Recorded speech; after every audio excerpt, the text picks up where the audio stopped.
Dogo anajua kuimba. Anaimba vizuri na yupo kwenye nafasi nzuri kwenye game na ana jina nzuri. Kwa hiyo kuimba naye hainipi hata shaka kwa sababu nilijua tutafanya kitu kikubwa tu kama ambavyo nilijua tena ni kazi kubwa. Kwa hiyo nilifurahi sana kuimba naye kwa sababu najua tutafanya kazi kwa tunapokuwa tumefanya combination mimi na yeye kwa tunavyojua kuimba lazima iwe kitu kikubwa ambacho hata na mimi kitanipeleka sehemu moja kunipeleka kwenye hatua nyingine.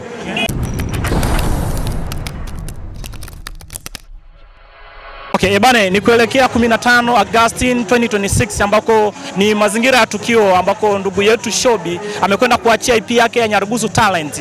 Bane tupo na moja kati ya wasanii wakubwa hapa nyumbani kwetu. Tunakwenda kujua ujio wake umekaaje kwanza hapa katika EP ya ndugu yetu Shobi. Kaka, mambo vipi? Namshukuru Mungu niko poa. Harakati zinaenda? Amani kabisa, sijui pande hizo. Safi kabisa. Kaka, naona umetimba kwenye eneo la tukio kabisa. Kwanza una kitu gani cha kuambia watu ambao labda wanakufuatilia muda huu kwenye mazingira ya EP ya ndugu yetu Shobi? Nawapenda sana na cha pili kwamba waweke sikio kwenye hii EP. Sio hata EP, kwenye hii albamu kwa sababu ni albamu kubwa na mawe mengi sana makubwa. Waweke sikio kwenye hili. Maana hapa naona kuna albamu kubwa sana ambayo ina mawe mengi sana makubwa. Kwa hiyo waweke sikio, yes. Bana, Shobi amekuwepo ni msanii wa kwanza kuachia EP ndefu ambayo haijawahi kutokea hapa nyumbani kwetu. Kwanza kabisa kuachia nyimbo 19 si kazi rahisi kwenye EP yako. Kwenye swala hili la ndugu yetu kuachia ngoma 19 kwa pamoja kwako unaionaje kwanza? Inshallah ni hatua kubwa sana na anaonyesha ukubwa kwa sababu sio rahisi. Nyimbo 19 ni nyingi sana. Hii hapa sio hata EP, ni albamu kwa sababu unapoona nyimbo 19 tayari ni albamu. Kwa hiyo amejitahidi sana maana nahisi atakuwa ndo wa kwanza kufanya nyimbo nyingi sana. Kwa hiyo nampa pongezi zake, Mungu amsaidie na washikaji zetu wale ambao wanasikiliza nyimbo zetu waweke sikio kwenye hii albamu maana ina mawe mazuri kama nilivyoanza tena mwanzo. Kwa raia wamsupport kwenye hii maana amefanya kitu kikubwa sana. Nyimbo 19 sio ndogo.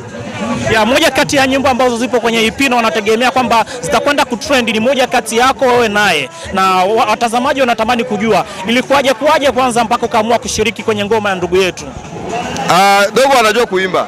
Anaimba vizuri na yupo kwenye nafasi nzuri kwenye game na ana jina nzuri. Kwa hiyo kuimba naye hainipi hata shaka kwa sababu nilijua tutafanya kitu kikubwa tu kama ambavyo nilijua tena ni kazi kubwa. Kwa hiyo nilifurahi sana kuimba naye kwa sababu najua tutafanya kazi kwa tunapokuwa tumefanya combination mimi na yeye kwa tunavyojua kuimba lazima iwe kitu kikubwa ambacho hata na mimi kitanipeleka sehemu moja kunipeleka kwenye hatua nyingine.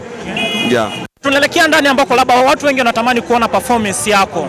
Kwa mashabiki zako ambao wanatarajia kukuona kiperformance, labda wewe kama vile yeye Madini umejiandaaje? Kiperformance sidhani kama nitaperform kwa sababu hapa nimekuja tu kuja kutalii na kuja kuenjoy. Kwa hiyo naweza nikaperform au nisiperform, ina depend, lakini sina sana uhakika kama nitaperform kwa sababu siko vizuri kiafya. Okay, lakini pamoja na hivyo kuna ukimya ambao umekaa kwa upande wako kwenye akaunti yako. Watu wanatarajia labda utaachia ngoma au ngoma zako kupanda mara kwa mara, lakini sasa hivi imepanda kwa unyonge sana. Ipi inatokana na jambo gani labda hiyo? Ni mipangilio ya kazi tu na upungufu wa uchumi. Ndiyo. Okay, big up sana kwa wafuatiliaji ambao wanakwenda kutufuatilia, lakini pia natamani ni uachie neno moja kabla hujaondoka. Nawapenda sana na yeyote ambaye anaendelea kunipenda endelee kunipenda milele kwa sababu vitu vizuri haviombe haraka, na kama mimi wanajua ni mzuri kwenye kazi zao wanazozitaka basi waendelee kunipa tu masikio, one day one time. Okay, bana, tulikuwepo na yeye Madi, ni msanii mkubwa tena mwenyekiti wa wasanii hapa nyumbani kwetu. Bana, tumekwenda kupiga naye mastori 1 2 3 na tumekwenda kufahamu mengi kutoka kwake. Bana, kwako kazi ni moja tu, subscribe, like, comment na kushare ili uwe kwanza kabisa kupata update zetu. Bye bye.